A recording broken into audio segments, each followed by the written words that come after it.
et sœurs, et bienvenue sur TV et Radio de Vie. Il est 20h, pratiquement 40, 20h38, heure locale. Nous sommes bel et bien en direct sur TV et Radio de Vie. Nous sommes, si je ne me trompe pas, le 22 juin 2015. Et voilà, en tout cas, ça faisait longtemps qu'on ne s'était pas, n'est-ce pas, vu comme ça là, en direct. Et très très heureux en tout cas, nous sommes très heureux de vous savoir aussi nombreux à être connectés. Et nous bénissons le Seigneur pour pour sa belle présence et pour la motivation voilà qui vous anime. Hein, donc l'esprit de Dieu qui vous anime, qui vous pousse à aimer de plus en plus cette vérité. Père, au nom de Yeshua, nous prions Seigneur pour cette soirée, pour cette émission, pour nos bien-aimés qui nous suivent ce soir. Depuis les nations, nous te bénissons pour la bonne parole, Seigneur, qui nous délivre. Père, nous te confions nos cœurs encore ce soir, nos émotions, nos sentiments. Nous voulons te voir élevé à jamais, Seigneur. Nous voulons te craindre. Au nom de Yeshua, nous te prions. Jésus-Christ, notre Seigneur et Sauveur. Amen. Amen. Bonsoir tout le monde. Bonsoir. C'est une émission spéciale, comme vous avez pu le constater, hein, donc avec le slide qui a été fait, la banderole que nous avons mise sur la page d'accueil de TV et Radio de Vie, et une émission spéciale pour moi parce que, tout simplement, et le Seigneur est glorifié, le Seigneur sera glorifié, et voilà, donc parce que tous les jours, nous devons vivre des choses spéciales avec le Seigneur, hein, donc voilà, donc c'est... Voilà, nous sommes rentrés d'une longue mission au Canada et aux États-Unis. Je tenais personnellement à bénir le Seigneur et à dire merci et aux frères et sœurs qui nous ont beaucoup assistés au Canada et aux États-Unis. Nous avons fait notre première mission à Ottawa. Ça s'est très bien passé. Des gens sont venus de pas mal d'endroits. Et ensuite, nous avons fait plusieurs jours à Montréal pour plusieurs réunions. Voilà. Voilà. Et puis ensuite, nous avons été à Québec, et, où nous avons été aussi beaucoup encouragés par des frères et sœurs qui sont venus aussi de pas mal d'endroits. Et on a été ensuite à Toronto. Pareil, nous avons été agréablement surpris par l'œuvre que le Seigneur a faite là-bas. Et on a pris notre envol pour, on a pris un vol pour Washington. Et pareil là-bas, on a été aussi beaucoup encouragés. On a pu voir des frères et sœurs qui sont venus de tous les États-Unis. Et voilà. Et à Montréal, un frère est venu me voir. Il a fait 20 heures de route. Et c'était quand même assez particulier de voir tous ces déplacements. Il y en a qui ont fait 6 heures de vol pour venir jusqu'à Montréal, jusqu'à Ottawa ou encore à Washington, tout ça. Et on a été beaucoup surpris. Tellement surpris, tellement encouragé que on va revenir bientôt, on va repartir bientôt au Canada et aux États-Unis pour d'autres programmes. Et beaucoup de conversions, il y a eu beaucoup de baptêmes, et voilà, que le Seigneur soit béni pour son œuvre. Voilà, donc Dieu est bon, et je pense qu'on a manqué à vous, nous avez beaucoup manqué, on a manqué aussi à nos détracteurs qui nous aiment tellement qu'ils ne vivent que pour nous, par nous. Et c'est quand même assez impressionnant de voir des gens qui passent leur vie à nos épiers. Donc c'est une grâce, parce qu'on se rend compte que le Seigneur travaille. Donc quand Dieu travaille quelque part, donc tous les yeux sont bien sûr rivés, braqués dessus. Voilà, nous sommes là en train de nous occuper des affaires du Seigneur, et d'autres s'occupent de nos affaires. Donc c'est une bonne chose, parce qu'ils font la pub.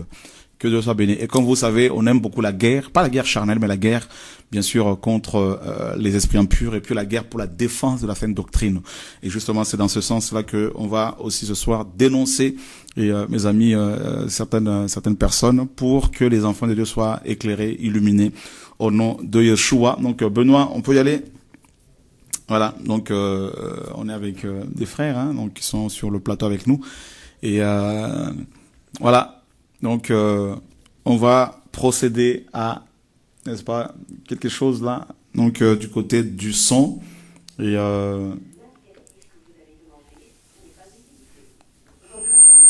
voilà, nous sommes en train d'appeler un homme qui se dit apôtre. Et voilà, donc, alors, Benoît, ça passe pas? Le numéro, il dit que le numéro n'est pas bon. Pourtant, le numéro, là, je l'ai eu quand je l'ai appelé, là. Et donc, je vais essayer de l'appeler. Voilà. Donc, on va appeler cet homme. Le numéro passe par ici.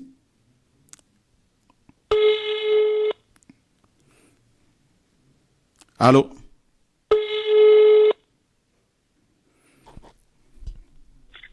Oui, allô? Allô, bonsoir. Oui, bonsoir. Benoît, on peut avoir un retour, s'il te plaît? Qui? Allô, bonsoir. Allô? Ah, il a raccroché. Alors, on va le rappeler parce que c'est un monsieur qui se dit apôtre, qui est en Allemagne, c'est Nestor Wembois. Nestor Wembois. Donc, on va le rappeler parce qu'il a dit que la BGC est la Bible de l'Antichrist. Ils ont fait une émission ici sur Paris avec d'autres pasteurs qui sont dans la pastorale congolaise, qui sont des pasteurs voleurs. Alors, je l'ai eu, et il a nié, alors que la vidéo est sur Internet. Donc là, je viens de l'appeler Nestor Wembois. Donc, il m'a raccroché au nez. Il a fui la confrontation. Nestor Wembois, apôtre soi-disant qui est en Allemagne. Donc voilà, un apôtre qui fuit la confrontation.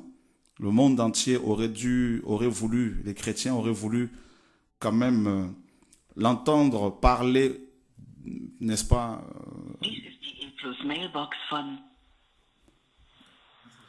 Voilà, messagerie. Bien, vous êtes sur le répondeur. Ihr Anruf kann zurzeit leider nicht entgegengenommen werden.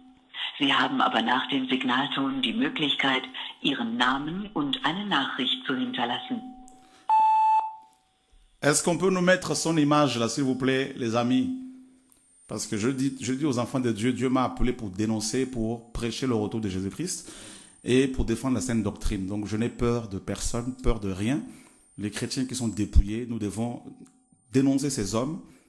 On a peur de personne. Donc, vous voyez vous-même, on appelle ici ce monsieur, Nestor Wembois, qui fuit la confrontation. Voilà. Il a éteint son téléphone portable. Et bien, vous êtes sur le répondeur. Ihr Anruf kann zurzeit leider nicht entgegengenommen. Voilà. Donc, est-ce qu'on peut nous mettre, Eric, si c'est possible, son image là? Voilà. Parce qu'ils ont fait une émission sur Paris, mes amis, vous qui aimez la vérité. Ils ont fait une émission pour dire que la BGC est une Bible démoniaque, antichrist, et que les enfants de Dieu ne doivent pas la lire. Il n'y a pas de problème. Donc, moi, j'ai voulu simplement, je l'ai appelé au téléphone. Est-ce qu'on peut me prendre ma sacoche au bureau là-bas, Rigen, s'il te plaît?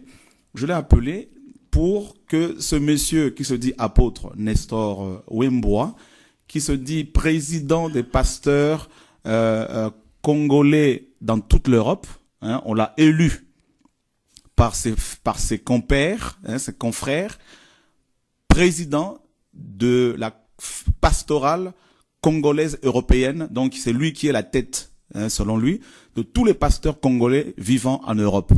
Alors, il a parlé justement de la BGC en tant que président des pasteurs congolais. Moi, je ne le reconnais pas en tant que mon président, parce que j'ai un seul président, c'est Jésus-Christ, n'est-ce pas?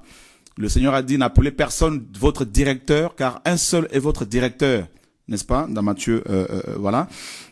Mais lui, il a été ordonné président des pasteurs congolais. Et il a parlé en tant que pasteur, président des pasteurs. Donc, et on l'appelle maintenant pour qu'il puisse expliquer. Il fuit. Il fuit la confrontation. C'est beaucoup plus facile d'aller parler dans le dos des gens. Et quand on est chrétien, on ne fuit pas la confrontation. La parole nous dit dans Jean chapitre 3. Jean chapitre 3, n'est-ce pas? Le verset 20. Est-ce qu'on peut nous le lire là? Jean 3, verset 20. Ma sacoche est là. Jean 3, le verset 20. Car quiconque fait le mal est la lumière et ne vient pas à la lumière de peur que ses œuvres ne soient condamnées. Verset 21. Mais celui qui agit selon la vérité vient à la lumière afin que ses œuvres soient manifestées parce qu'elles sont faites selon Dieu.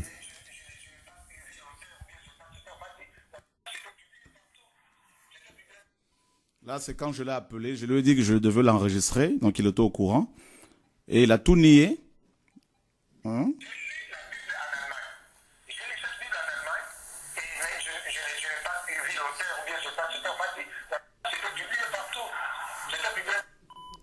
Ok, donc là, il niait, il disait qu'il n'a pas cité l'auteur. On a entendu là, Benoît? On va remettre. Voilà, donc là, c'est quand je l'ai appelé avant-hier. J'ai lu cette Bible en Allemagne et je n'ai pas vu l'auteur ou bien je n'ai pas cité. En fait, c'était publié partout. C'était publié. Donc il a dit qu'il n'a pas cité l'auteur, pourtant ils ont parlé de la BGC. Alors on a voulu quand même que le pasteur des pasteurs, parce que c'est comme ça qu'il se présente, qu'il puisse au moins nous donner quand même quelques arguments, parce qu'on ne peut pas, n'est-ce pas, condamner un frère sans donner des preuves. Donc, parce que lui, il a dit que, ce monsieur, il a dit que c'est la Bible de Louis II qui l'a sauvé. C'est ce qu'il dit dans cette émission qu'il a eu à animer. Et donc, je ne sais pas depuis combien de temps la Bible sauve les gens. C'est Jésus-Christ qui sauve les gens. Parce que le mot Bible signifie simplement les livres. D'accord? Donc, c'est un mot qui a été donné par les hommes. Donc, les livres. Voilà. C'est Jésus-Christ qui sauve. Donc, lui, il dit que c'est la Bible de Scofield qui l'a sauvé. Hein, qui a sauvé les gens. Alors que cette Bible de la Scofield n'a même pas 100 ans. La Bible de Louis II, la première édition a été éditée en 1880. Donc, au 19e siècle. Alors, avant Louis II, dites-moi, monsieur, les pasteurs de la fédération la fédération congolaise, de la CEAF, la fédération des églises d'expression africaine, dites-moi maintenant, avant Louis II, hein, quelle Bible les gens avaient? Parce que vous, d'après vous, c'est Louis II qui vous a sauvé. Voilà. Donc, il fut la confrontation. Donc, que Dieu soit béni. Les chrétiens ont vu clairement. Alors, je ne sais pas si on peut avoir son image là, les amis. Eric? Voilà. Que les gens voient, les chrétiens voient l'image de ce faux apôtre qui est en Allemagne là-bas. Le 9 juillet, je serai en Allemagne là-bas avec des pasteurs qui aiment la vérité. Je veux aller le dénoncer officiellement encore là-bas, ce faux apôtre. Regardez-le. Voilà. Si vous le voyez, mes amis, priez pour sa délivrance. D'accord? Donc, on va le poursuivre partout parce que vous avez affaire à un fou de Jésus. Voilà. Donc, on va pas se taire. Voilà. Donc, je l'appelle. Et puis, il a tout nié.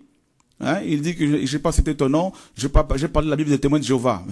Mais même si vous parlez de la Bible des témoins de Jéhovah, dites au moins aux chrétiens en quoi cette Bible des témoins de Jéhovah est fausse. N'est-ce pas? Il faut des arguments. Parce que vous pouvez pas, en tant que dirigeant des âmes, vous ne pouvez pas avancer des choses sans preuve. Voilà. Donc, j'ai appelé un deuxième pasteur qui était avec lui, qui s'appelle Kabeya, hein, je l'ai appelé aussi parce qu'il était là. Il disait dans cette émission qu'ils ont organisée, qu'ils ont faite à Paris, que j'aurais dû aller les voir eux avant de publier, d'éditer la BGC. Alors, j'ai appelé le monsieur Kabeya qui a dit ça. C'est un pasteur ici à Évry. Il y a au moins 18 ans, ce pasteur dirigeait une grande assemblée à Évry qui s'est cassée. Pourquoi? Parce que des chrétiens ont cotisé de l'argent pour acheter le bâtiment de leur église. Ce pasteur a volé cet argent. Hein, je lui ai rappelé cela hier. Il dit non, j'ai pas acheté ma villa avec piscine avec cet argent. Et c'est avec mon propre argent. Je lui ai dit, et l'argent que les chrétiens ont donné? Parce que je l'ai appelé hier, ce monsieur, avec des frères et sœurs qui étaient avec moi. Et il dit non, je reconnais qu'il y a eu des erreurs, tout ça, mais cet argent, je lui dis, mais l'argent que les chrétiens ont cotisé, qu'est-ce que tu en as fait? Et comment tu peux dire aujourd'hui, hein, dire au monde entier que j'aurais dû venir vous voir, vous les pasteurs de n'est-ce pas, la pastorale congolaise, pour vous présenter la BGC avant de la publier? Vous êtes qui? Qui vous a établi? Donc, ce pasteur aussi, voilà, il s'est caché. Et on va vous dénoncer, et les frères et sœurs vont vous dénoncer partout au nom de Jésus-Christ. Vous couchez avec des femmes d'autrui, vous volez l'argent des gens, vous avez un problème parce que le message contre la dîme, le fait de dire que la dîme, on ne doit plus la payer, voilà le message qui vous dérange, n'est-ce pas?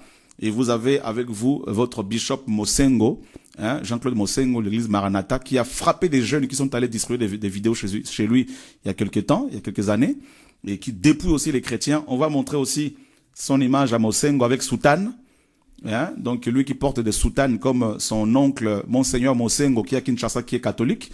Alors ce monsieur qui porte des soutanes, je ne sais pas si Jésus-Christ a porté une soutane, et ils se permettent aujourd'hui de combattre les vrais chrétiens. Hein? Donc on va nous montrer leurs images, mes amis, parce que c'est une émission spéciale. On commence d'abord par dénoncer les marchands du temple, et ensuite on va apporter un enseignement. Voilà. Pour leur montrer qu'on n'a pas peur d'eux, je suis prêt à aller dans les tribunaux pour aller vous dénoncer devant les juges. Voilà, donc ça c'est pas un problème. On va balancer Eric son image. Voilà, Donc, on va les poursuivre dans toute l'Europe pour aller les dénoncer partout. Voilà. Dieu nous a établis en Europe aussi pour crier et on va les dénoncer. Voilà. Ils commencent à construire les cités maintenant. Ils commencent à construire une cité pastorale au Congo-Kinshasa. Hein? Ils ont fait une émission là-dessus. Ils invitent les gens maintenant à acheter des bouts de terre pour construire leur cité pastorale. Alors que la Bible nous dit que notre cité est au ciel. Hein? Donc, on va prendre la parole de Dieu. C'est la confusion totale. Hein? Donc, on doit les dénoncer avec leur soutane là. Mes amis là. Et, Philippiens chapitre 3. J'invite les chrétiens du monde entier qui aiment la vérité à dénoncer ces hommes-là. Hein? Donc, à ne pas, comment dire, leur manquer du respect, mais à les dénoncer ouvertement. On ne va pas se taire là, au nom de Jésus-Christ. Philippiens chapitre 3. Et voilà, le Seigneur est bon. Et que Dieu soit béni pour sa parole. Et Dieu est fidèle, mes amis. On va d'abord prendre Hébreu, pardon. On va d'abord prendre Hébreu. Quelqu'un va nous lire Hébreu, chapitre 13, verset 14. Hébreu 13, verset 14. Car nous n'avons pas ici-bas de cité permanente, mais nous cherchons celle qui est à venir. Tu peux relire encore, Herman, s'il te plaît? Car nous n'avons pas ici-bas de cité permanente, mais nous cherchons celle qui est à venir. Car nous n'avons pas ici-bas de cité permanente, mais nous cherchons celle qui est à venir. C'est écrit, hein, mon frère. Hein? Et voilà ces pasteurs, ces faux pasteurs, hein, Mosengo notamment, Jean-Claude Mosengo et ses acolytes. Ils veulent construire avec Kabeya, construire une cité pastorale au Congo-Kinshasa. Est-ce qu'on peut nous montrer une image, juste une image, hein, tapez sur YouTube, cité pastorale au Congo-Kinshasa, que les chrétiens voient, que nous ne sommes pas en train de dire des mensonges. C'est le monde à l'envers. Ils sont en train ils sont complètement dans Babylone et ils pensent que ce sont les autres qui sont dans Babylone. C'est le monde à l'envers, c'est la confusion totale. Hein. Ils sont complètement dans les hérésies. Vous allez voir leur soutane. Et ce sont les autres qui sont faux à leurs yeux. Hein. Que tous les pasteurs qui aiment la vérité, qui sont dans leur association, la CEAF ou la pastorale congolaise ou la Fédération protestante de France, sortez de là, c'est Babylone. On vous annonce cela au nom de Yeshua. Voilà. C'est complètement le monde, c'est complètement Babylone. Tout est mélangé, c'est un repère de serpents, un repère de démons, comme l'Apocalypse 18 le dit, n'est-ce pas? Donc Dieu dit, mon peuple, sortez du milieu d'elle. Voilà, voilà mon Sengo. Il est complètement soutane. Je ne sais pas si Jésus-Christ ou Paul ou Pierre ou Jacques ou Jean avaient des soutanes comme ce monsieur, hein, qui est le président des pasteurs congolais ici en France. Pas de tous les pasteurs congolais, parce qu'il y a des pasteurs congolais qui aiment la vérité, qui n'acceptent pas leur compromission, qui ne sont pas dans leurs associations. Alors eux, ils veulent que tous les pasteurs africains, congolais notamment, soient dans leurs associations, et ceux qui ne sont pas dedans, ils sont traités de tous les noms. Voilà. Ils sont traités de sectes, de gourous et de faux prophètes. Alors, regardez-moi, mes amis, une soutane pareille. Qui, dans la Bible, a porté une soutane comme ça? Dites-moi. N'est-ce pas? Et qu'est-ce que le Seigneur a dit dans Matthieu 23? On garde l'image là, s'il vous plaît.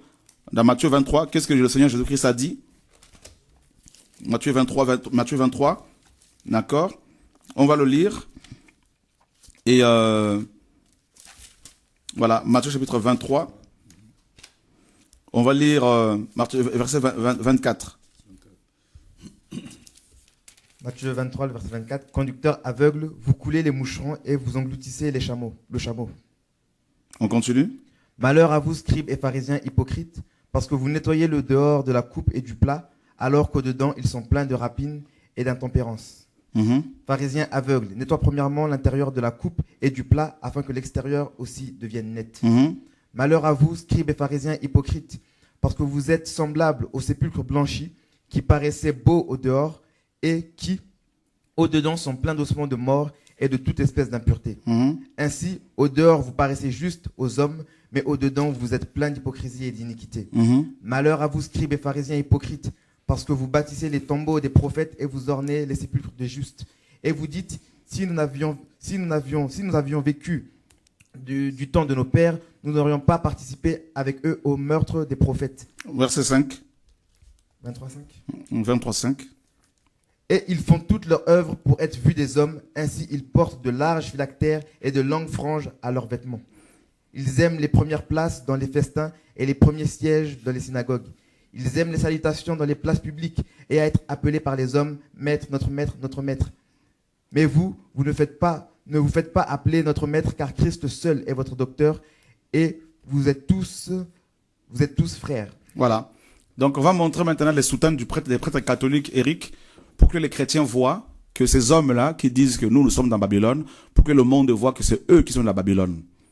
C'est eux qui sont dans, c'est le monde à l'envers. Hein? Ils sont complètement dans Babylone et ils pensent que ce sont les autres parce qu'ils ne sont pas, parce que nous ne voulons pas nous compromettre, nous ne voulons pas être dans leurs associations, hein, complètement paganisées, hein, où les chrétiens sont obligés de payer la dîme chaque mois, les offrandes du prophète. Hein, on est en Europe. Il faut, n'est-ce pas, toucher les Européens. Il faut pas rester entre Congolais et les Camerounais qui sont en Europe. Comment on va les gagner? Et les Ivoiriens, et les Malgaches, et les frères du Maghreb, les Tunisiens, les Algériens qui veulent de Jésus-Christ. Comment vous allez faire si vous restez entre Congolais seulement là? Hein? La CEAF, c'est quoi? La communauté des églises d'expression africaine en France. Mais ça, c'est terrible, ça. On peut pas chercher à gagner seulement les Africains en France. Il faut élargir le royaume de Dieu. C'est un royaume universel. Le Seigneur a dit faites de toutes les nations, mes disciples. Il n'a pas dit faites des Congolais seulement des disciples. C'est toutes les nations. Ces hommes ont oublié la parole et ils créent leur secte. Ils sont là comme des papes avec leur soutane. Ils ont créé des mini-Vaticans, n'est-ce pas? Avec leur salaire qu'on leur donne chaque mois. Et c'est nous qui sommes Babylone. C'est nous qui sommes égarés. Parce que nous ne voulons pas marcher selon leurs traces. Nous ne voulons pas suivre leurs traces. Voilà. Donc nous allons les poursuivre avec la parole de Dieu, les dénoncer partout au nom de Jésus-Christ de Nazareth. Que les pasteurs qui aiment le Seigneur, qui aiment la vérité et qui sont dans leurs associations quittent ce milieu parce que c'est un milieu il y a beaucoup d'impudiques. Des pasteurs qui sont dans leur association, il y en a qui ont fait la prison à cause d'escroqueries.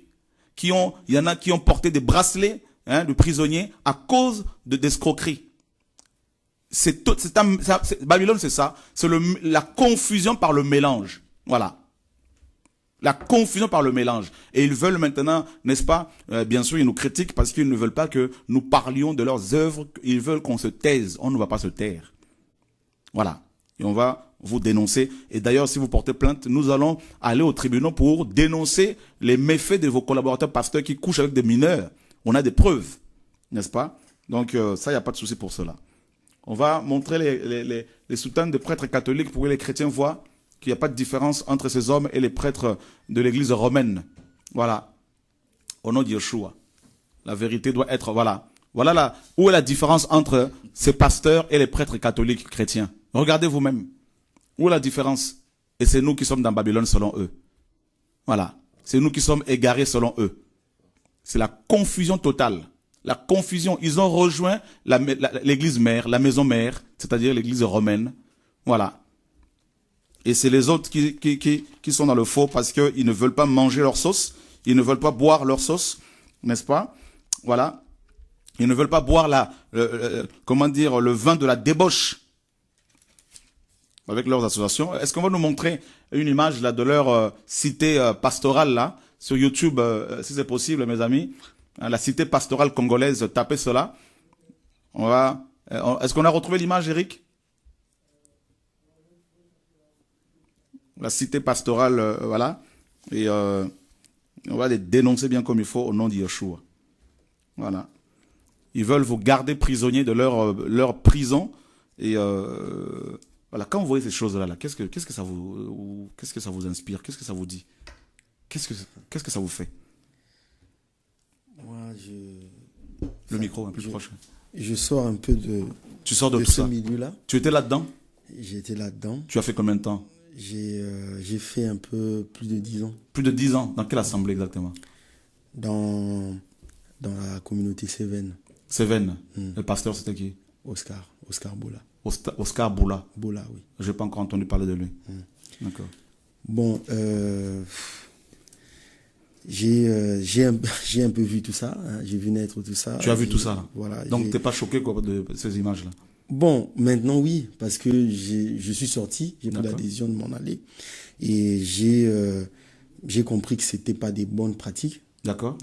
C'était pas des bonnes pratiques.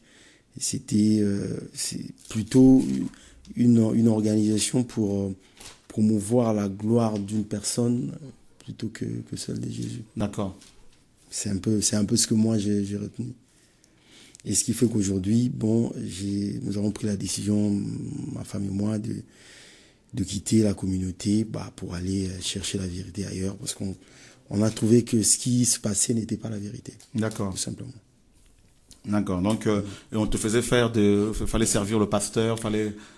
Alors, il y a des messages, moi personnellement, qui m'ont choqué, tels que le père spirituel, cette hiérarchisation et cet intermédiaire qui s'installe de fait entre le Seigneur et nous.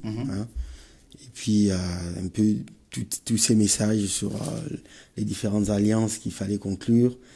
Et l'alliance aussi avec l'homme de Dieu. Par l'argent, bien sûr. Par l'argent. Il fallait donner de l'argent à l'homme de Dieu, au pasteur, pour conclure l'alliance avec lui. Oui, avec lui. Dernièrement, ce qui m'a vraiment poussé à m'en aller, c'est Genèse 24, où je vais juste retrouver.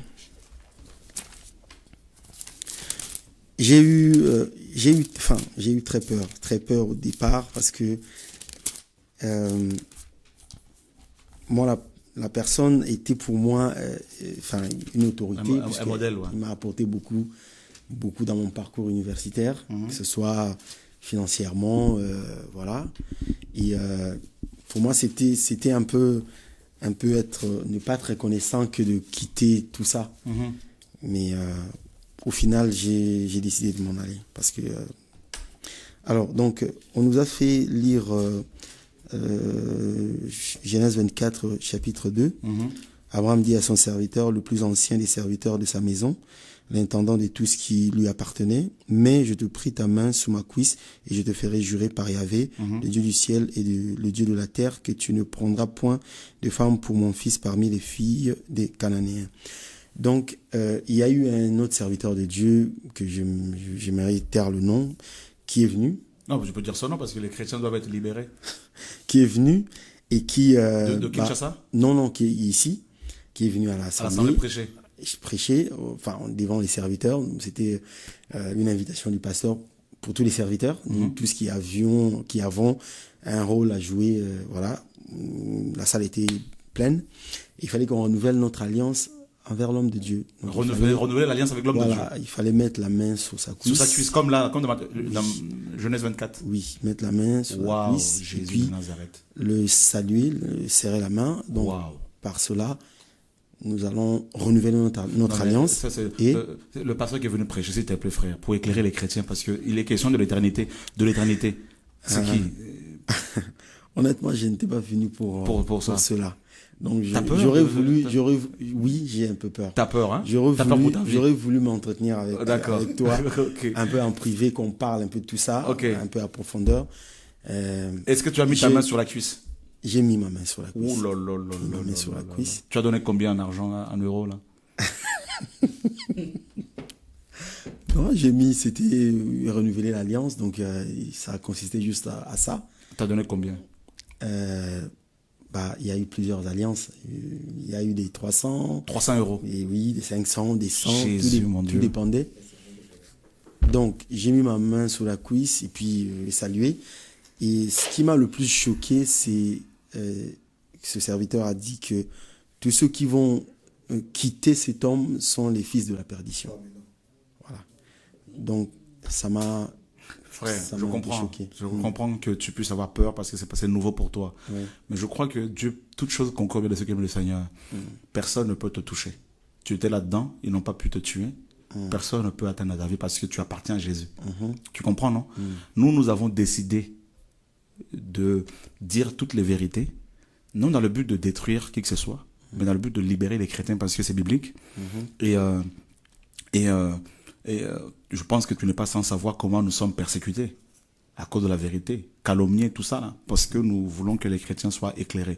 Imagine ce pasteur qui est venu prêcher dans ton assemblée, ton ex-assemblée. Il va ici et là pour prêcher ces choses-là. Tu te rends compte la malédiction qu'il met sur les chrétiens? Tu te rends compte, frère, si de tels hommes ne sont pas dénoncés pour avertir nos frères et sœurs qui n'ont peut-être pas, il y en a qui n'auront pas la grâce que tu as eue pour t'en sortir. Il y en a qui vont y laisser la peau, qui vont mourir là-dedans. Ouais. C'est terrible. Voilà, frères et sœurs, je ne connais pas cet homme. Il est venu pour la première fois ici. On m'a parlé, il a été reçu par un frère qui est venu me voir pour me dire, voilà, il y a un couple qui est venu et c'est un couple qui a vécu des choses terribles. Et donc, il n'y a pas de souci. Donc, on a une émission spéciale pour, pourquoi pas, témoigner de ce qu'ils ont vécu. Vous entendez vous-même. Et il y a aussi une coupe on nous a donnée de garder chez nous. On vous a donné une coupe à garder chez vous. Bon, une coupe après une Sainte Seine. D'accord. On nous a demandé, c'était une coupe spéciale, qu'il fallait qu'on garde, qu'il fallait qu'on rappelle le Seigneur si on a besoin ou on a un problème, que l'on prenne la coupe et que l'on prie le Seigneur, qu'il se souvienne de nous. Et il y a aussi un t-shirt donc qui est sur un thème condamné à réussir. Wow. Voilà. Et que l'on doit avoir chez soi, dans sa voiture, mettre pour un rendez-vous important, pour... Bon, c'est des choses, moi, lorsque j'entendais cela, ça me convainquait. Enfin, j'étais convaincu. Okay. Parce que c'est la parole de Dieu, on parle des paroles qui sortent de la Bible. Donc, voilà. Donc, voilà, il fallait s'aimer pour acheter ce t-shirt, puisque c'est aussi une alliance qu'il faut contracter, parce que, voilà, c'est quelque chose bon qui est béni, qui est rempli de la puissance, voilà, et qu'il fallait qu'on ait sur soi. On est venu avec tous ces t-shirts là. Tu es venu avec? Je suis venu avec tout ça. Est-ce que tu peux ramener tout ça, s'il te plaît, tout de suite? Oui, je vais aller merci, chercher. tu peux aller le chercher, merci. En même temps, c'est ta délivrance. Que Dieu soit béni. Vous vous rendez compte, mes amis, de ce que les chrétiens vivent? Je comprends cette vision que ça m'a donnée quand il m'a amené au ciel et qui m'a dit devant son trône, beaucoup de pasteurs, après avoir gagné les âmes, ils me le présentent et ils repartent avec elles. Il y en a qui veulent que je me taise, que je ne parle plus. Oh, ils dénoncent trop. Chrétiens, nous enseignons la parole, nous essayons d'enseigner la parole, d'annoncer le retour du Seigneur, mais de temps à autre, c'est biblique. Il faut exposer les ténèbres. Comment voulez-vous que les chrétiens soient libérés? Vous entendez le témoignage de ce monsieur qui est père de famille? On a pris un passage pour eux. On a lu un passage par un pasteur qui est venu de l'extérieur de leur assemblée, invité par leur pasteur qui les contrôlait, qui les dépouillait, pour asseoir son autorité sur eux. Et il prend le passage de Genèse 24, où Abraham demandait à son serviteur de mettre sa main sur sa cuisse pour lui jurer de ne pas trouver une autre femme que celle qui sortirait de la famille de la femme d'Abraham. Et ils prennent ce passage, ils le sortent hors contexte. Ils vont demander, ce monsieur va demander à ce que toute cette église soit face allégeance à leur pasteur, n'est-ce pas, en faisant une alliance avec lui, moyennant 300 € par personne. Et leur faisant acheter une coupe avec laquelle ils ont utilisé pour la Sainte Seine et un t-shirt. Dessus, il y avait écrit « Condamné à réussir ». Vous vous rendez compte, frères et sœurs, de ce qui se passe dans nos assemblées? C'est pas possible. Entre ceux qui encouragent la masturbation aujourd'hui, qui sont acclamés sur Internet, n'est-ce pas? Et ceux qui vendent des CD, des DVD, des concerts, leurs livres, des sandwichs dans leurs assemblées, le commerce dans les églises. Vous voulez que l'on se taise? C'est impossible. On ne peut pas. Même si je le voulais, je ne pourrais pas. Je ne pourrais pas. Donc, on va d'abord montrer le t-shirt. Donc, tu l'as payé combien, ce t-shirt-là? Alors, le prix n'était pas fixé. Le prix n'était pas fixé? Voilà. Moi, je l'ai payé 20 € l'unité. 20 €? J'en ai payé pour moi, ma femme, pour les enfants. Donc, voilà. 20 € le t-shirt. Un t-shirt que tu peux acheter au marché 2 €. Voilà. Et c'est impressionnant. Condamné à réussir. Condamné à réussir. Alors, il va falloir, n'est-ce pas, nous expliquer qu'est-ce qu'ils entendent par réussir. Certainement, c'est avoir une belle voiture, une belle maison et tout ça. Donc, gagner 10 000 € par mois. Et puis, donc là, il y a la coupe. Là. Non, la coupe, nous, ma femme et moi... Ça, c'est un autre t-shirt. Il n'y a pas autre chose? Il n'y a que les t-shirts. Tu les as tous achetés? Oui, on a acheté 2 pour moi, 2 pour madame, 2 pour chacun des 2 enfants. De 2 enfants.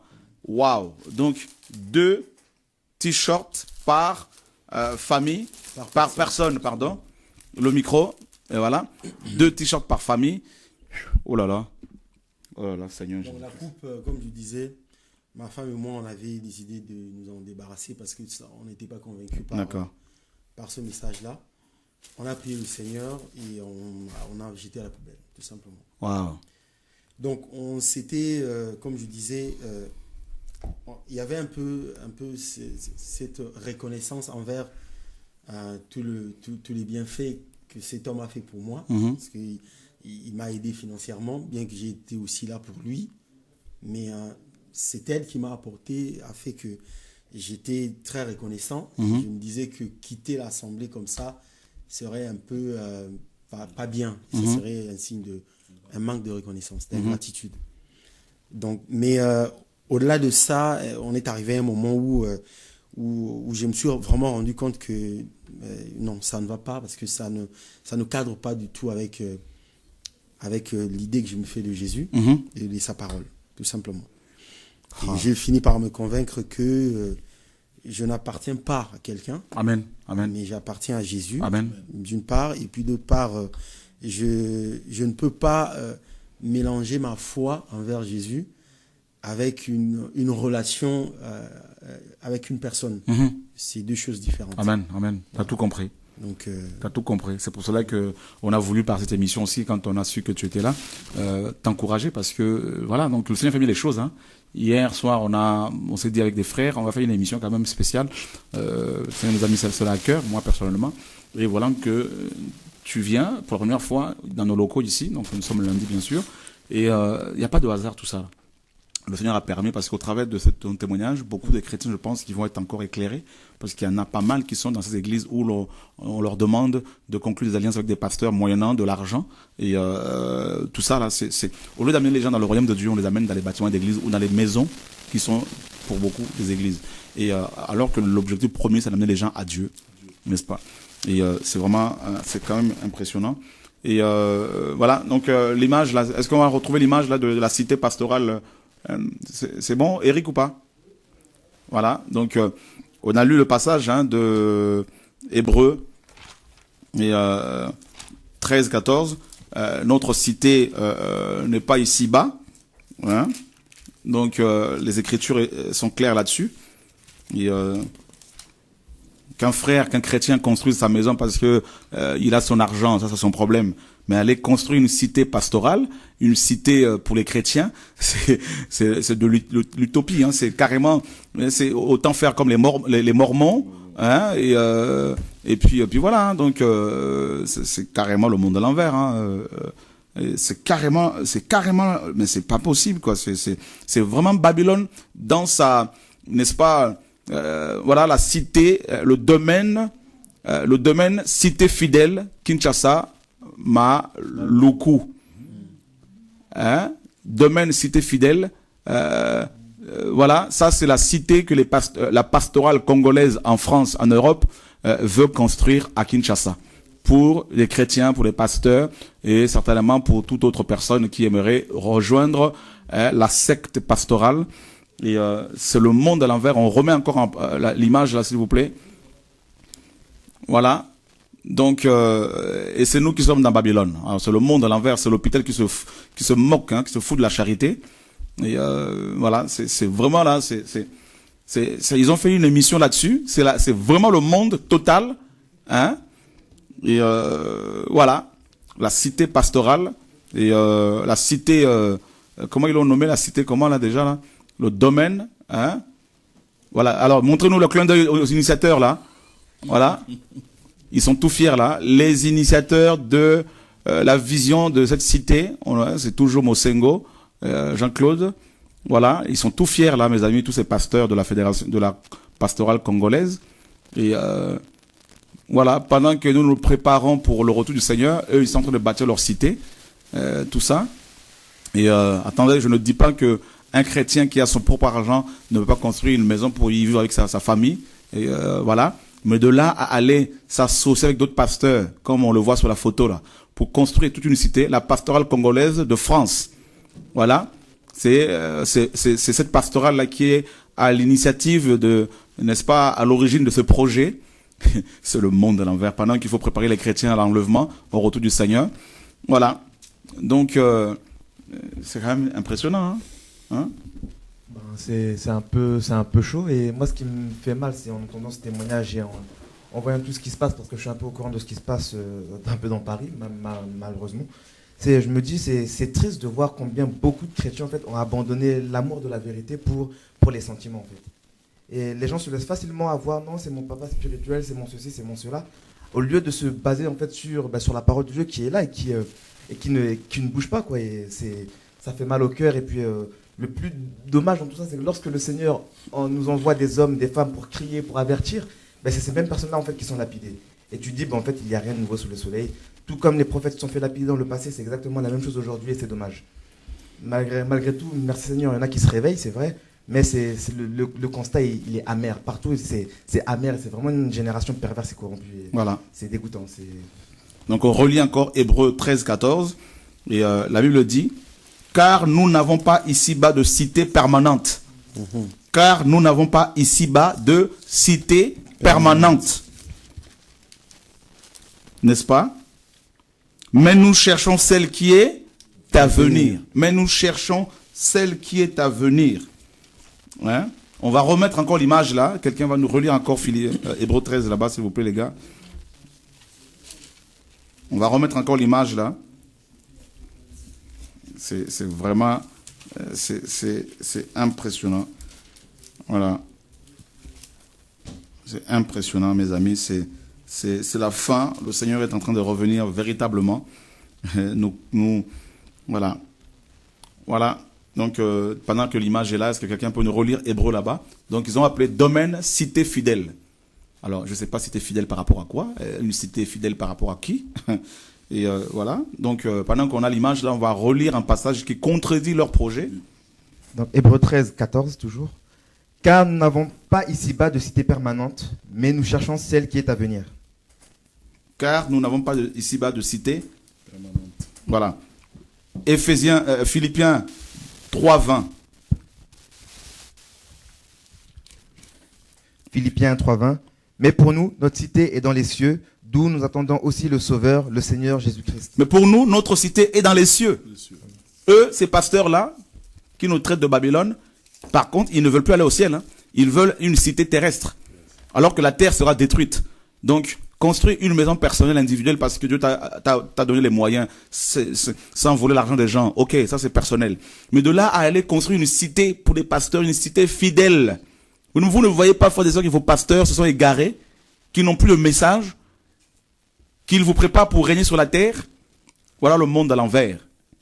Et ils se permettent, bien sûr, d'aller parler de la BJC, une Bible que le Seigneur nous a fait réviser, qui n'est pas la seule Bible de réviser. Hein. La seconde a toujours été révisée, l'Osterwald a toujours été révisée, et parce que c'est un Congolais à qui Dieu a demandé ce travail, des Congolais, des Africains ne sont pas d'accord. Mais heureusement qu'il y a des Africains qui sont d'accord avec la vérité, qui prennent position. Voilà, jamais ces messieurs, n'est-ce pas, qui se disent défenseurs de la saine doctrine, soi-disant, hein, la doctrine, leur propre doctrine plutôt je dirais, jamais en aucun cas n'ont fait une émission pour dénoncer la Bible, n'est-ce pas, des Bibles, des fausses Bibles qui sont, où l'on voit clairement que Jésus-Christ a été, diminué.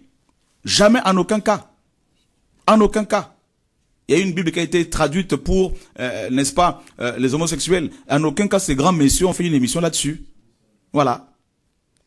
Messieurs, repentez-vous de la jalousie. Ça s'appelle la jalousie. Voilà, nous ne cherchons pas à nous faire un nom, parce que si on voulait se faire un nom, on garderait toutes les églises qu'on a implantées comme vous. Nous voulons que le nom du Seigneur Yeshua seul soit élevé, soit magnifié. Et nous allons vous dénoncer vos œuvres désormais au nom de Yeshua.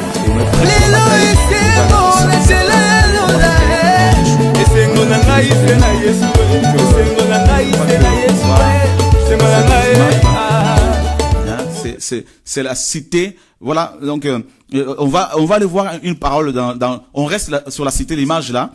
On va aller voir Genèse 11. Hein, voilà, Genèse 11. Genèse 11, merci Saint-Esprit. Voilà, c'est eux qui sont dans Babylone. Et ils ne se rendent même pas compte qu'ils sont dans Babylone. Ils sont fiers de leur Babylone. Voilà. Ils veulent vous amener en enfer avec eux. Chrétiens, sortez de leurs assemblées, quittez-les. Ils ne vont rien faire, ils ne vont rien vous faire. Genèse 11. Alors toute la terre avait un même langage et une même parole. Mais il arriva qu'étant partis de l'Orient, ils trouvèrent une vallée au pays de Shinéar, c'était Babylone, où ils habitèrent. Et ils se dirent l'un à l'autre, allons, faisons des briques et cuisons-les très bien au feu. Et la brique leur servit de pierre et le bitume leur servit d'argile. Puis ils dirent, allons, bâtissons-nous une ville. Bâtissons-nous une ville. Voilà, ville, cité. Eh ben, c'est ce que ces hommes sont en train de faire. Le Seigneur a dit, je bâtirai mon église. Et eux, ils bâtissent leur ville. Voilà. La cité, le domaine, cité fidèle. C'est la parole qui s'accomplit. Ce sont des signes de temps de la fin.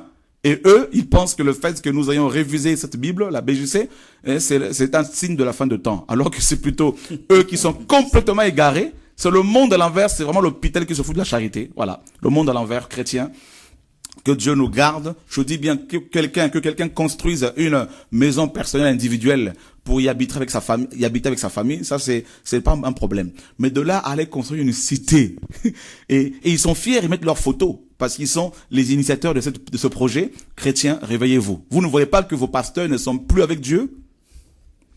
J'ai une question à poser. C'est-à-dire, comment ça se fait que plus on dénonce les œuvres et plus ils persévèrent? J'aimerais que tu m'expliques un peu. C'est simple. Plus on dénonce ces pratiques, plus les gens persévèrent dans le mal. Parce que, il y a une parole dans 2 Timothée, chapitre 3, verset 13, qui dit, 2 Timothée 3, 13, qui dit, mais les hommes méchants et imposteurs iront en empirant, séduisant les autres et étant séduits. Donc, quoi que tu fasses, ils vont aller de mal en pis. Donc, voilà. Et ils sont séduits. Attends, les signes nous montrent que Jésus-Christ est en train de revenir. Apostasie. C'est le temps de nous préparer pour son retour. Je ne dis pas que on peut pas, n'est-ce pas, vivre, travailler normalement, avoir une maison. C'est pas ça ce que je suis en train de dire. Je suis en train de dire que c'est le temps de se préparer pour le retour du Seigneur. Mais de là à aller associer d'autres pasteurs pour aller à Kinshasa, quitter Paris, aller à Kinshasa, construire une cité qu'ils ont nommée fidèle, chrétien. Et il n'y a aucun apôtre qui a parlé de cela pour dénoncer ces pratiques. Voilà. Et ce sont eux qu'on acclame comme étant des vrais pasteurs. Ils sont en soutane, ils prennent la dîme des gens, ils prennent les offrandes du prophète, ils, n'est-ce pas, créent des sectes africaines en Europe. Et ils sont apôtres, ils sont prophètes, ils sont docteurs. Parmi eux, il y en a qui ont divorcé et se sont remariés, qui ont pris les femmes d'autrui, qui couchent avec des jeunes filles, qui ont pris l'argent que les frères et sœurs ont donné pour acheter des bâtiments de leurs églises, pour acheter leurs villas. Il n'y a pas de problème. Il ne faut pas juger, il ne faut pas condamner, il faut l'amour. Dieu leur a pardonné selon eux. Il n'y a pas de problème. Il n'y a pas de problème. Et quelqu'un qui ne rentre pas dans leur association pastorale, il est faux, il est gourou, il est égaré, il faut le dénoncer, et voilà. Et ils se permettent d'aller parler de la Bible sans l'avoir lu. Ils le disent par eux-mêmes. C'est la confusion totale. La confusion totale. Et c'est des pères de famille, c'est des grands-parents, parfois il y en a. Mais c'est la confusion, chrétien. Voilà. Que Dieu soit béni. Les chrétiens ne sont plus dupes. Les enfants de Dieu voient clairement les choses aujourd'hui. La vérité va libérer ceux qui sont destinés au ciel. Amen. Ceux qui sont pour la vérité. Ils vont être éclairés. Ils ne seront plus vos proies. Vous allez aller en enfer avec les gens qui se sont destinés eux-mêmes à l'enfer. N'est-ce pas? Mais les vrais enfants de Dieu, mes amis, ils se préparent pour le retour du Mashiach. Le Seigneur a dit clairement, et Paul l'a dit dans Philippiens 3:20, notre cité est dans les cieux, n'est-ce pas? Et Hébreux 13:14 dit, nous n'avons pas ici-bas une cité permanente. Leur cité à eux, c'est une cité permanente. Vous voyez, regardez toutes ces maisons, ces belles avenues, tout ça là. Et c'est la confusion totale. J'ai même pas vu Paul, Pierre, Jacques et Jean, même Esaïe. Aucun prophète de la Bible proposer de telles choses. C'est la confusion totale. Voilà. Totale. Plutôt, c'est Babylone plutôt qui construit cela. Et regardez ce que, n'est-ce pas, ce que le roi de Babylone a dit. Nous sommes dans Daniel. Les chrétiens seront éclairés, seront délivrés de tous ces marchands du temple au nom de Yeshua, notre Seigneur et Sauveur. Daniel chapitre 4. Regardez ce que Nebuchadnezzar ou Nebuchadnezzar a dit. Voilà. Et c'est quand même impressionnant. Impressionnant. Donc, Daniel 4, 28. Toutes ces choses arrivèrent au roi Nebuchadnezzar au bout de 12 mois, comme il se promenait dans le palais royal de Babylone. Le roi prit la parole et dit, « N'est-ce pas ici Babylone, la grande que j'ai bâtie pour être la maison royale par la puissance de ma force et pour la gloire de ma magnificence ?» La parole est encore dans la bouche du roi qu'une voix descendue du ciel disant, « Roi Nebuchadnezzar, on t'annonce que ton royaume va être ôté. On te chassera du milieu des hommes, tu auras ta demeure avec les bêtes des champs, on te donnera de l'herbe à manger comme aux bœufs, et 7 temps passeront sur toi jusqu'à ce que tu reconnaisses que le Très-Haut domine sur le royaume des hommes et qu'il le donne à qui il lui plaît. » Au même instant, la parole s'accomplit sur Nebuchadnezzar. Il fut chassé du milieu des hommes. Il mangea de l'herbe comme les bœufs et son corps fut arrosé de la rosée du ciel jusqu'à ce que son poil croisse comme les plumes des aigles et ses ongles comme ceux des oiseaux. Ces hommes sont les vrais Nebuchadnezzar, n'est-ce pas? Et qui, comme Nebuchadnezzar, construisent de telles cités. Voilà, c'est la confusion totale. Et regardez, merci Seigneur, oh Dieu est magnifique. Regardez frères, tout est dans la Bible. Hein? Regardez frères, c'est ce que le Seigneur dit. Nous sommes dans le livre de Luc chapitre 17. Regardez, pour vous montrer que leurs projets de construction là, avec leur soutane, mes amis, sont des signes de la fin de temps et qui sont complètement entrelacés, complètement saisis, pris par les liens de l'enfer, hein, les chaînes de l'enfer. Regardez Luc chapitre 17 au verset 22. Il dit aussi à ses disciples, des jours viendront où vous désirerez voir un des jours du Fils de l'homme, mais vous ne le verrez pas. On vous dira, il est ici ou il est là. N'y allez pas et ne le suivez pas. Car comme l'éclair brille et resplendit d'une extrémité du ciel à l'autre, ainsi sera le Fils de l'homme en son jour. Mais il faut premièrement qu'il souffre beaucoup et qu'il soit rejeté par cette génération. Ce qui arriva au jour de Noé arrivera de même au jour du Fils de l'homme. On mangeait et on buvait, on prenait et on donnait des femmes en mariage, jusqu'au jour où Noé entra dans l'arche, le déluge vint et les fit tous périr. C'est encore ce qui arriva au jour de Lot. On mangeait, on buvait, on achetait, on vendait, on plantait et on bâtissait. Et on bâtissait. Eh ben, c'est ce qu'ils sont en train de faire. Au lieu de bâtir les chrétiens avec la vraie parole pour les libérer, ils bâtissent leur cité terrestre. Donc, c'est l'accomplissement de la parole chrétienne. Ce sont eux qui sont à Babylone, ce sont eux qui sont complètement aveuglés et ils doivent se repentir. Ceux qui sont de Dieu, qui sont là-dedans et qui entendent ce message doivent revenir au Seigneur, mes amis. Au nom de Yeshua, il faut la séparation. Dieu dit dans Apocalypse 18:4, mon peuple sortez du milieu d'elle. Sortez. Sortez du milieu d'elle parce que Babylone sera, mes amis, détruite. Voilà. Et la cité fidèle, la cité de ce monde, mes amis. Et voilà, c'est ce que Apocalypse 18 nous dit. Et, voilà. Et c'est un repère, mes amis, de démons. Et un repère d'esprit impur. Et méditez chez vous-même Apocalypse 18, tout le chapitre. Regardez Apocalypse 18, 19. Ils jetteront de la poussière sur leur tête, pleurant et menant deuil. Ils crieront en disant, malheur, malheur, la grande ville, où se sont enrichis par son opulence. Tous ceux qui ont des navires sur la mer, comment est-elle réduite en désert à une seule heure? Voyez, c'est Babylone. Voilà, donc les marchands, dis-je, de ces choses qui se sont enrichis par elle, se tiendront éloignés de la crainte de son tourment. Ils pleureront et seront dans le deuil et diront, malheur, malheur, la grande ville qui était vêtue de fin lin, de pourpre, d'écarlate et qui était parée d'or, ornée de pierres précieuses et de perles. Comment en une seule heure, tant de richesses ont été détruites? Voilà. Donc, Apocalypse 18:4, Dieu dit, puis j'ai entendu une autre voix du ciel qui disait, sortez de Babylone, mon peuple, afin que vous ne participiez point à ses péchés et que vous n'ayez pas de part à ses fléaux, car ces péchés sont montés jusqu'au ciel et Dieu s'est souvenu de ses iniquités. Rendez-lui selon ce qu'elle vous a fait et payez-lui au double selon ses œuvres. Et dans la même coupe où elle vous a versé à boire, versez-lui au double. Voilà, c'est Babylone qui sont en train de construire, c'est complètement la confusion. Babylone, pourquoi ils sont en soutane? Babylone, pourquoi ils vous enferment dans leur bâtiment pour ne pas vous laisser sortir, aller voir ailleurs? Et ils disent, oui, ceux qui sont de notre église, dans mon église, c'est pas l'église de Jésus-Christ, ils disent mon église, mon église, mon église. Je dis à mes brebis, je dis à mes fidèles, c'est comme ça qu'ils parlent. Donc, La parole est claire, il y a un seul véritable pasteur, c'est Jésus-Christ. Il y a un seul véritable apôtre, c'est Jésus-Christ. Il y a un seul véritable évangéliste, c'est Jésus-Christ. Il y a un seul prophète véritable, c'est Jésus-Christ de Nazareth. Il y a un seul berger véritable, c'est Jésus-Christ de Nazareth. David a dit dans Psaume 23, Yahweh est mon berger.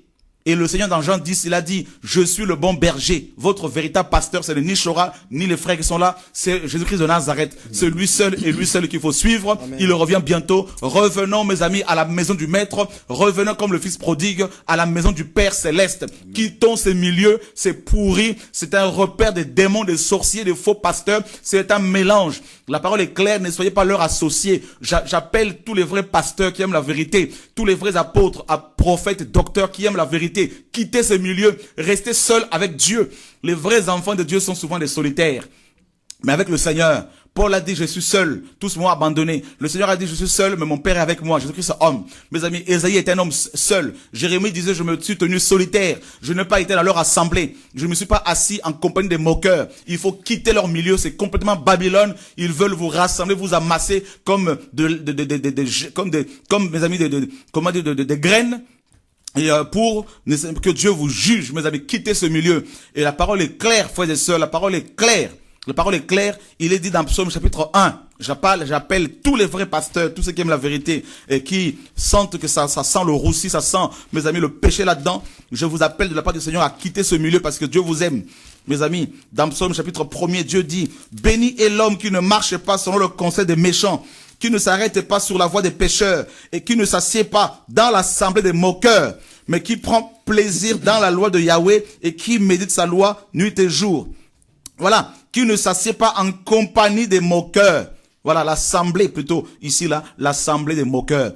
Pourquoi un moqueur, c'est quelqu'un qui ne marche pas selon la parole, qui est dans l'impudicité, dans l'adultère, qui est dans le péché volontaire et consciemment et qui ne veut pas changer. Quittez ce milieu, frères et sœurs, quitte à rester seul avec les frères et sœurs qui sont avec vous, c'est pas un problème. Dieu seul vous protégera. Personne ne peut fermer l'église du Seigneur Jésus-Christ.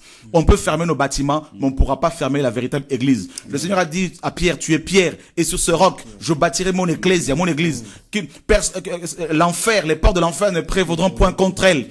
Pasteur, vous qui aimez la vérité, quittez ces associations pastorales, ce n'est pas dans la vision du Seigneur. Dieu seul peut protéger vos œuvres. Dieu seul protégera vos services, vos ministères, tout ça là. Revenons tous au Seigneur. Le Maître est en train de revenir. Je voudrais vous rappeler, quand vous êtes convertis, il n'y avait pas toutes ces choses-là. Quand on s'est converti dans les années 86, on dénonçait ces pratiques, on dénonçait les soutanes. Vous les dénonciez. Revenons au Seigneur et Dieu vous gardera, Dieu vous pardonnera. Au nom de Yeshua, qu'il vous garde. Amen. Amen. Voilà, on revient dans 5 minutes. Voilà.